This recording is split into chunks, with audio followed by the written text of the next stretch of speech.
സമയം രാത്രി 12:45. പക്ഷെ ഒറിജിനൽ സമയം 1:45. ആളെ പറ്റിക്കാൻ വേണ്ടി ചെയ്തതാണ്. പക്ഷെ വാച്ച് പിന്നെ ബാക്കോട്ടാണ് ഓടുന്നത്. എന്ത് ചെയ്യാനാണ്? വീഡിയോ പിടിക്കാമെന്ന് പറഞ്ഞ് ഇറങ്ങിയപ്പോൾ നല്ല പെരുമഴ, നല്ല സൗണ്ടും. എന്തായാലും വീഡിയോ പിടിക്കാമെന്ന് വിചാരിച്ചു. അപ്പോൾ എന്തായാലും നമുക്ക് വീഡിയോയിലേക്ക് കിടക്കാം. കഴിഞ്ഞ ദിവസം ഞാൻ ലൈനിങ് വെട്ടുന്ന വീഡിയോ ഇട്ടായിരുന്നു.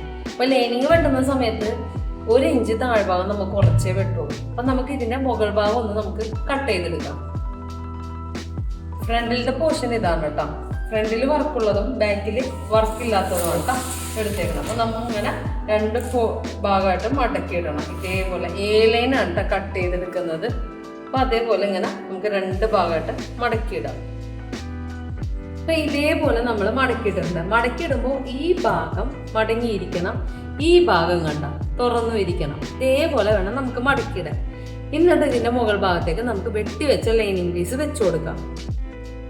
അപ്പോൾ ഇത് നമ്മൾ കറക്റ്റായിട്ട് വിരിച്ചിട്ടിട്ടുണ്ട്. ഇനി നമ്മൾ കറക്റ്റായിട്ട് വിരിച്ചിട്ടിട്ടുണ്ടെങ്കിൽ ഇങ്ങനെ നമ്മൾ വെട്ടിയെടുക്കണം. വെട്ടിയെടുക്കുന്ന സമയത്ത് ഷോൾഡർ കറക്റ്റായിട്ടും വെട്ടണം. ഈ കൈക്കുഴീൻ്റെ ഭാഗം കണ്ട ഇത് നമ്മളിങ്ങനെ ചരിച്ച് വെട്ടാൻ പാടുള്ളൂ. നമ്മൾ തയ്ച്ച് കഴിഞ്ഞതിന് ശേഷം മാത്രമേ ഇങ്ങനെ കറക്റ്റ് അളവിൽ വെട്ടിയെടുക്കുള്ളൂ. പിന്നെ വേസ്റ്റിൻ്റെ ഇവിടെ നിന്നാണ് കേട്ടോ തയ്യൽ വരുന്നത്. അതായത് ലൈൻ ഡ്രസ്സുകൾ എല്ലാം ലൈനിങ് ഉണ്ടെങ്കിൽ നമ്മൾ ഇവിടെ നിന്ന് മാത്രമേ തയ്യൽ കൊടുക്കുള്ളൂ കേട്ടോ. അത് നമ്മൾ ശ്രദ്ധിക്കേണ്ട കാര്യമാണ്. പിന്നെ ഇത് ലൈനാണ് കുറച്ച് ലൂസിൽ, അതായത് ഇതിനെ പർദ്ദ എന്നും പറയും. അപ്പോൾ ഇതിന് നമുക്ക് ലൈനിങ് ഉള്ളതുകൊണ്ട് ഇവിടം വരെ നമ്മൾ ഷേപ്പ് കൊടുക്കുള്ളൂ. ബാക്കി ഫ്ലെയർ അനുസരിച്ച് നമുക്ക് വെട്ടിയിടുക. പക്ഷേ ഇത് വീതി കുറവുള്ളതുകൊണ്ട് ഇത്രയും ഫ്ലെയർ കിട്ടുള്ളൂ കേട്ടോ. അപ്പം നമുക്കിത് വെട്ടിയെടുക്കാം. വെട്ടിയെടുക്കുന്ന സമയത്ത് ഇതല്ല, താഴത്ത് ഏറ്റവും താഴ്ഭാഗത്ത് 1 ഇഞ്ച് എക്സ്ട്രാ കൂട്ടിയെടുക്കണം. എന്നിട്ട് റൗണ്ട് ചെയ്ത് തന്നെ വെട്ടുകയും വേണം. പിന്നെ ഇത് നമുക്ക് അധികം ഫ്ലെയർ ഇല്ലെങ്കിലും കുഴപ്പമൊന്നുമില്ല. കാരണം ഇത് ഫ്ലെയർ ഇല്ലെങ്കിലും ശരീരത്തിനോട് ഇങ്ങനെ തൂങ്ങിക്കിടക്കും. കുറച്ച് കനമുള്ള തുണിയാണ്, വർക്കുള്ളതുകൊണ്ട്. അപ്പം ഇത് നമുക്ക് വെട്ടിയെടുക്കാം. എങ്ങനെയാണോ ലൈനിങ് ഇരിക്കുന്നത് താഴ്ഭാഗത്ത് അതേപോലെ തന്നെ വേണം വെട്ടാൻ. വെട്ടുമ്പോൾ കല്ലും മുത്തൊക്കെ ഉള്ളതുകൊണ്ട് കത്രികേണ്ട മുറിച്ച് പോകാൻ ചാൻസ് ഉണ്ട്. അതുകൊണ്ട് പരമാവധി പഴയ കത്രിക ഉപയോഗിച്ചാണ്. പുതിയ കത്രിക ഉണ്ടെങ്കിൽ അതിൻ്റെ വായ് പോകുമെന്ന് പറയും. അതായത് കത്രികേൻ്റെ വായ് പോയിട്ടുണ്ടെങ്കിൽ നമുക്കത് ഉപയോഗിക്കാനേ പറ്റൂല. കണ്ട ഇതേപോലെ വേണം ഈ ഭാഗം വെട്ടാൻ. ഈ ഭാഗം ഇങ്ങനെ വെട്ടിയില്ലെങ്കിൽ അത് ലൈനിങ് ഉള്ള ഏത് ഡ്രസ്സിനും കട്ടിങ് ബ്ലൗസിനടക്കം ഇതേപോലെ വേണം വെട്ടിയെടുക്കാനായിട്ട്. നമുക്ക് ബാക്കിയുള്ളത് ലൈനിങ്ങിൻ്റെ അളവിൽ വെട്ടിയെടുക്കാം. കണ്ട ഈ താഴ്ഭാഗം കണ്ട ഇങ്ങനെ കറക്റ്റായിട്ട് ഇതേപോലെ ഇങ്ങനെ നോക്കിക്കാം. എങ്ങനെയാണോ ലൈനിങ് നമ്മൾ വെട്ടിയെടുക്കുന്നത് അതേനേലും 1 ഇഞ്ച് എക്സ്ട്രാ ഇട്ടിട്ട് വേണം വെട്ടാനായിട്ട്.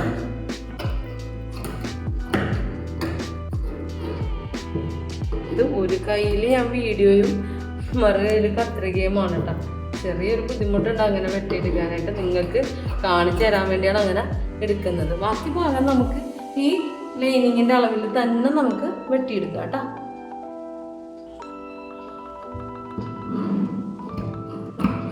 നമ്മളിത് വെട്ടി എടുത്തിട്ടുണ്ട്. ഇതിപ്പോൾ ഫ്രണ്ട് പോർഷൻ മാത്രമാണ് വെട്ടിയെടുത്തേക്കണം. ഇനി ബാക്ക് പോർഷൻ പ്ലെയിൻ ആണ്. അതും നമ്മൾ ഈ ഫ്രണ്ടിലത്തെ അളവ് വേണ്ട ആ അളവിൽ തന്നെ വെട്ടിയെടുക്കും. ഫ്രണ്ടിലെ പീസ് ലൈനിങ്ങിൻ്റെ പീസല്ല, ഈ ഫ്രണ്ടിലത്തെ പീസിൻ്റെ അളവിൽ വേണം വെട്ടിയെടുക്കാനായിട്ട്. അപ്പോൾ നമുക്ക് അതും വെട്ടിയിടുക. പിന്നെ വേസ്റ്റിൻ്റെ അവിടെ നമ്മളൊരു പോയിന്റ് കൊടുക്കുന്നത് നല്ലതാണ്. കാരണം നമുക്ക് എവിടെയാണ് നിർത്തേണ്ടതെന്ന് അറിയാൻ വേണ്ടിയാണ് ആ പോയിന്റ് കൊടുക്കുന്നത്. ഇനി വെട്ടണം എന്നുണ്ടെങ്കിൽ ബാക്ക് പീസ് വെട്ടണം എന്നുണ്ടെങ്കിൽ ഇതിനെ പതുക്കെ ഇങ്ങനെ മടക്കിയെടുക്കണം. നിവർത്തി കഴിഞ്ഞാൽ നമുക്ക് വെട്ടാൻ പണിയാണ്. അതുകൊണ്ട് ഇങ്ങനെ തന്നെ ഇങ്ങോട്ട് മടക്കിയെടുക്കാം. കുറച്ച് മുത്തും മണികളൊക്കെ പോകട്ടെ. ഇതിൽ നിന്നും കാര്യമാക്കേണ്ടതില്ല. തയ്ച്ച് വരുമ്പോൾ അത് ലോക്കായി പോയിക്കോളും. ഇതിൽ വന്ന ബാക്കി പീസ് വേണം കയ്യിൻ്റെ താഴ്ഭാഗത്തേക്ക് എടുക്കാനായിട്ട്. നമുക്ക് തുണി കിട്ടണതിനനുസരിച്ച് നമുക്ക് ഏതെങ്കിലും ഒരു മോഡൽ നമുക്ക് കൈയാക്കാം കേട്ടോ. അങ്ങനെ ബാക്ക് പീസ് വിരിച്ചിട്ടിട്ടുണ്ട്. ഇതിൻ്റെ മുകൾ ഭാഗത്തേക്ക് ഇനി ഫ്രണ്ടിലെ നമ്മൾ വെട്ടിയ പീസ് ഉണ്ടല്ലോ അത് നമുക്ക് വിരിച്ചിട്ട് കൊടുക്കാം.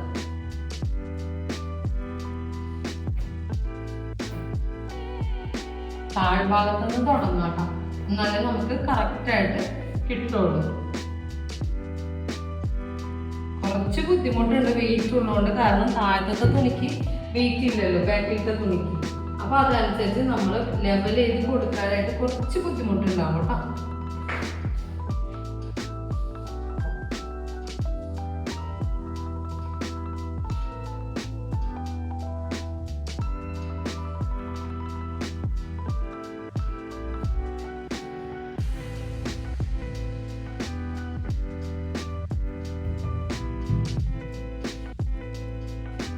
കറക്റ്റാണോ എന്ന് നമ്മൾ പ്രത്യേകം ശ്രദ്ധിക്കേണ്ട കാര്യമാണ്. അങ്ങനെ നമുക്ക് ഫ്രണ്ടിലെ പീസ് വെച്ചിട്ട് തന്നെ ബാക്ക് പീസും നമുക്ക് വെട്ടിയെടുക്കാം കേട്ടോ.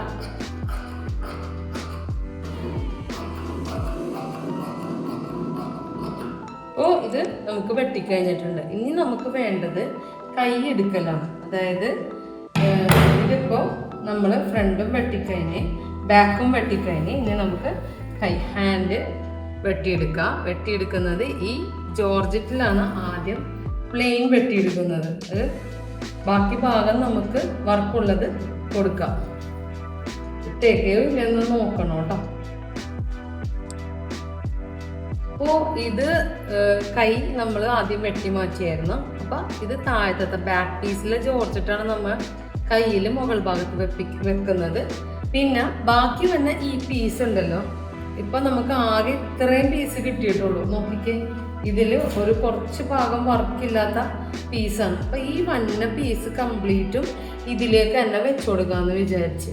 അപ്പൊ അതായത് ഇത്രയും എടുക്കാൻ പറ്റുള്ളൂ കേട്ടോ. നമുക്ക് ബാക്കി എടുക്കാൻ പറ്റില്ല, കാരണം ഇത് നീളത്തിലാണ് ഡിസൈൻ ഉള്ളത്, വട്ടത്തിൽ വെച്ചു കൊടുക്കാൻ പറ്റില്ല. അപ്പൊ ഇങ്ങനെ തന്നെ വേണം നമ്മൾ വെക്കാനായിട്ട്. അപ്പൊ താഴ്ഭാഗം വളരെ നേരിട്ട് കൈയായിരിക്കോട്ടെ കിട്ടണം. പിന്നെ ഇതൊരു 1.5 ഇഞ്ചോളം കൈക്ക് ഇറക്കം കുറവാണ്. അപ്പോൾ നമ്മൾ ഇത് രണ്ടും അറ്റാച്ച് ചെയ്തിട്ട് ബാക്കി ഈ ഭാഗം അങ്ങോട്ട് എക്സ്ട്രാ ലെങ്ത്ത്, കുറച്ചും കൂടി ഒരു ലെങ്ത്തിൽ നമ്മൾ പിടിപ്പിച്ച് കൊടുക്കുന്നതാണ് കേട്ടോ. അപ്പോൾ നമുക്ക് ഇതിങ്ങനെ വെട്ടിയെടുക്കാം പോയിന്റഡ് ആയിട്ട്. അപ്പോൾ ഇതേപോലത്തെ കുഴൽ പോലത്തെ കൈ തന്നെ കിട്ടുള്ളൂ കേട്ടോ. ബെല്ല് വെക്കാമെന്ന് വിചാരിച്ചിട്ടുണ്ടെങ്കിൽ അങ്ങനത്തെ കൈ കിട്ടൂല.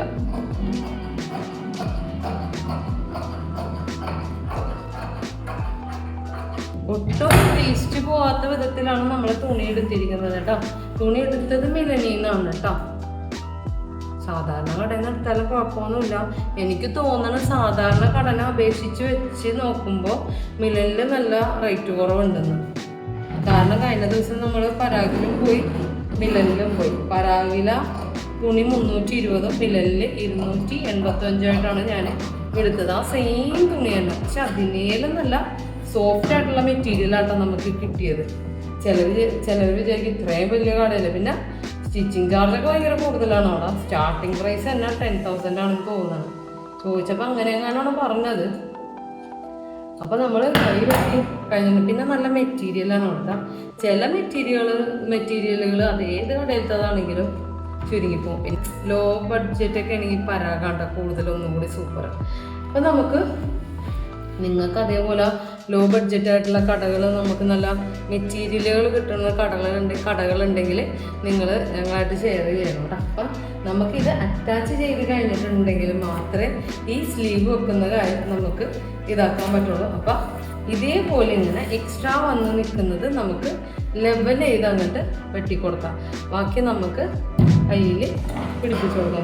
ഇതേപോലെ ഇങ്ങനെ വെട്ടിക്കൊടുക്കണം. സൗണ്ടാണ് കേൾക്കണം നോക്കിയേ. അപ്പോൾ ബാക്കി പീസ് നമ്മൾ കുറച്ചും കൂടി ഇറക്കത്തിൽ, നല്ല ഓർമ്മ വേണോട്ടോ തയ്ക്കുന്ന സമയത്ത്, കുറച്ചും കൂടി ഇറക്കത്തിൽ വേണം നമ്മൾ ഇതാക്കാനായിട്ട്. പിന്നെ ഈ പീസ് പോകും. പിന്നെ ഇതിൻ്റെ സെൻറ്റർ ഇട്ടിട്ട് നമുക്ക് വെട്ടിയെടുക്കുകയും ചെയ്യാം. കുറച്ച് പണിയുണ്ട് കേട്ടോ തയ്ച്ചെടുക്കാനായിട്ട്. കുറച്ച് പണിയെന്ന് വെച്ചാൽ മുത്തുള്ളതുകൊണ്ടാണ് കുറച്ച് പണിയുണ്ടെന്ന് പറയണത്.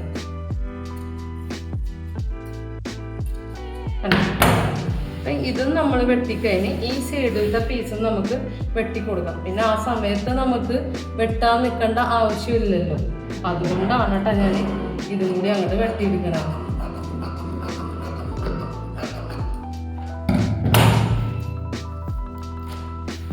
അപ്പോൾ ഇതിൻ്റെ ബാക്ക് സൈഡ് ഒട്ടും ഇറക്കുന്നില്ല. പർദ്ദ മോഡലാണ് തയ്ക്കുന്നത്. പർദ്ദ മോഡൽ എന്ന് പറയുമ്പോൾ ബാക്ക് സൈഡിൽ ഷോൾഡർ പടി ഉണ്ടാവും. അപ്പോൾ അതുകൊണ്ടാണ് ആ ടൈപ്പിൽ തയ്ക്കുന്നത്. പിന്നെ നെക്ക് ബ്രെത്ത് എടുക്കുന്നത് ചെസ്റ്റ് ബ്രെത്തിന്റെ 12ൽ ഒരു ഭാഗമാണ് നെക്ക് ബ്രെത്ത് എടുക്കുന്നത്. അത് ഫർദക്ക് മാത്രമുണ്ട്. അതായത് ഷോൾഡർ പടി കയറ്റുന്നതിന് മാത്രമാണ് അങ്ങനെ നമ്മൾ ചെയ്ത് കൊടുക്കുന്നത്. അപ്പോൾ ഓരോന്നിൻ്റെ ഉള്ളിൽ തന്നെയായിട്ട് മടക്കി വെക്കണം. അങ്ങനെ മടക്കി വെച്ചില്ലെങ്കിൽ പിന്നീട് നമുക്ക് തയ്ക്കുന്ന സമയത്ത് ഓരോ പീസും അന്വേഷിച്ച് നടക്കേണ്ടി വരും. അപ്പോൾ എല്ലാത്തിൻ്റെ ഉള്ളിലായിട്ട് ഇത് വെക്കാം. നോക്കിക്ക്, ഇതിൽ ഫ്രണ്ട് പീസ് ഉണ്ട്, ബാക്ക് പീസ് ഉണ്ട്, കൈ ഉണ്ട്, കൈയിൻ്റെ ലൈനിങ് ഉണ്ട്, പിന്നെ വർക്ക് അറ്റാച്ച് ചെയ്യാനുള്ള തുണിയും അതും ബാലൻസ് വന്നതുണ്ട് കേട്ടോ. ഇനി ഇതിന് ബാക്കിൽ ഞാൻ പറഞ്ഞില്ലേ ഷോൾഡർ പടിയുന്നു, അത് നമ്മളെപ്പോഴും തേരുവശം കണ്ട ഈ തേരുവശം വേണം. ഒന്നല്ലെങ്കിൽ ലൈനിങ്ങിൽ വെക്കാം, അല്ലെങ്കിൽ ഇതിൽ വെക്കാം.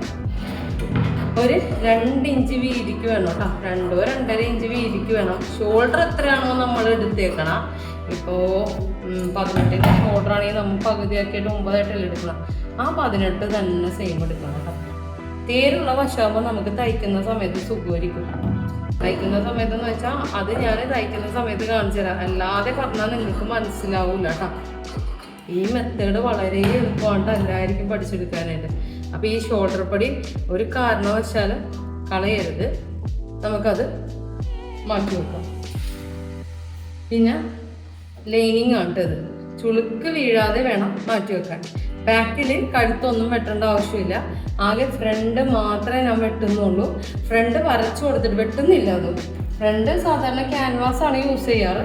പക്ഷേ വർക്കുള്ള തുണികൾ വരുമ്പോൾ നമ്മൾ ഒരു കാരണവശാലും ക്യാൻവാസ് യൂസ് ചെയ്യണേലും നല്ലത് നമുക്ക് ഈ ലൈനിങ്ങിൽ തന്നെ കഴുത്ത് വരക്കുക, അടിക്കുക. അതായത് ഫ്രണ്ട് പീസിൽ നല്ല ഭാഗത്ത് ലൈനിങ് വെച്ചിട്ട് തയ്ച്ചിട്ട് മറിച്ചെടുക്കുക. അതാണ് ഒന്നും കൂടി നല്ല ബെറ്റർ ഓപ്ഷൻ കേട്ടോ. അപ്പോൾ നിങ്ങൾക്ക് വീഡിയോ കണ്ടിട്ട് മനസ്സിലായി കാണുമെന്ന് വിചാരിക്കുന്നു. അപ്പോൾ ഇനി കഴുത്ത് വരക്കാനുണ്ട്, നമുക്ക് കഴുത്തും കൂടി വരക്കാം.